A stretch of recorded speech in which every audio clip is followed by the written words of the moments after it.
Most people spend too much time discussing what to buy as you get into retirement, but few are willing to discuss what you should consider selling as you get into retirement.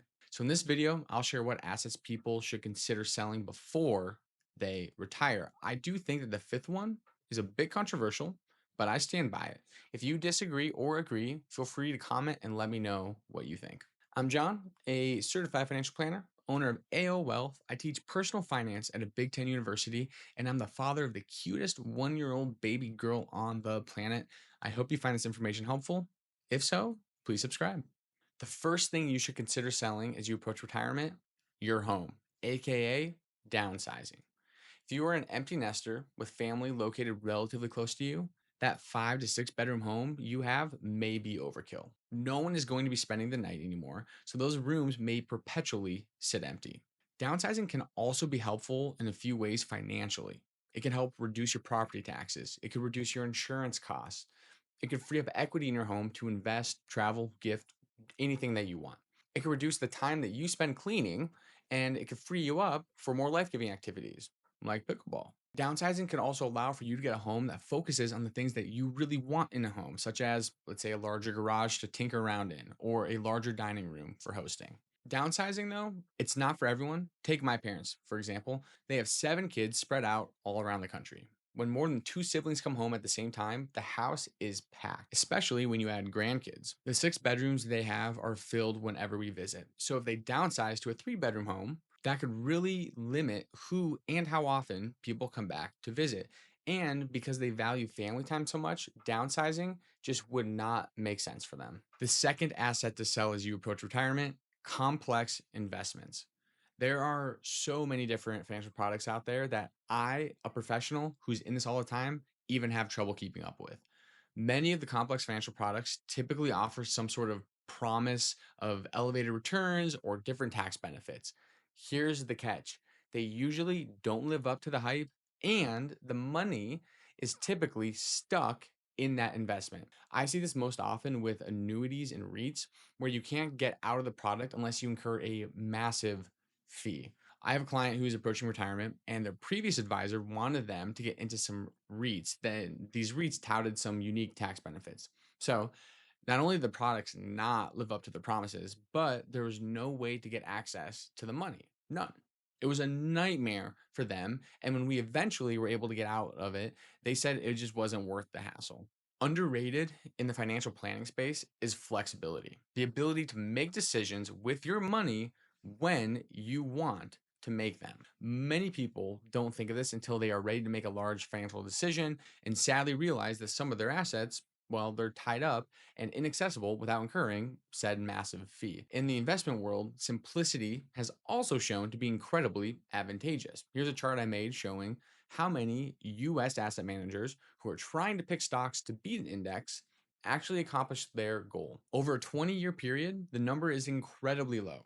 Around 5% who actually do it. And the underperformance is usually between 1.5 and 2%. Simplicity, cost efficiency, and accessibility are key components to a successful retirement. The third asset to consider selling as you approach retirement, unused toys. You probably were just in your peak earning years. With that, I imagine you're able to have some extra cash to buy some fun toys.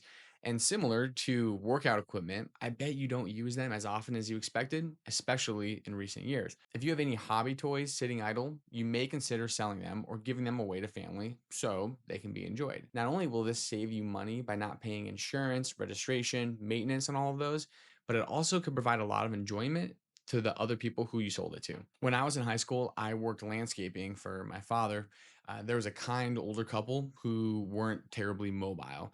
To my surprise, I discovered that they had a pristine moped scooter in their garage. They clearly never used it, and I mentioned to my dad how cool it would be to have one of those. Behind my back, my dad talked to them, and for pennies on the dollar, they sold it to me. I had so much fun on that little 49cc moped throughout college. I would drive it around campus to work. I would take my now wife on dates.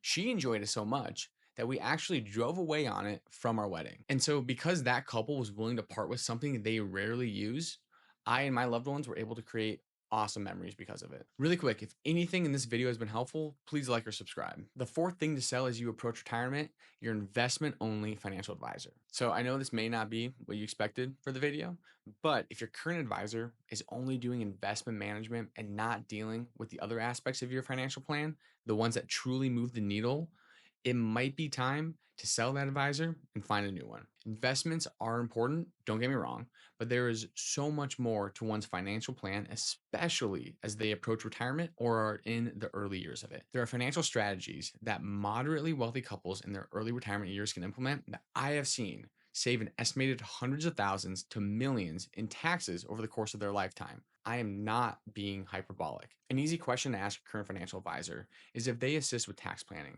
If they say they don't touch taxes, which many of the larger firms that I know you're familiar with say, then it's time to find a new one. The fifth asset to sell as you approach retirement, rental properties. I'm tired of being an adult babysitter.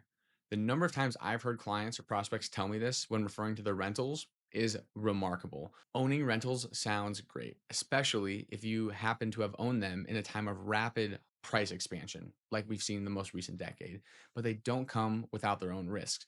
A friend of mine had a thriving rental portfolio until COVID. One of his homes was in an area where they weren't allowed to evict tenants because of COVID. The tenant, knowing this, decided to simply not pay their rent, and his entire portfolio became underwater just from that one issue with that one house. Additionally, they don't always make as much money as people think. After paying for insurance, taxes, having a little bit of money set aside for just general maintenance, many are netting a return of maybe 3 to 4% on the investment. That doesn't include appreciation. All right. But this appreciation, which can be there, is not guaranteed. And the asset could be working for you in the stock market, yielding a similar retirement distribution. And with that in the stock market, you have the flexibility to do what you want when you want with the money without the external risks of man's foibles. Now, I'm not saying that rental properties have no place in a portfolio.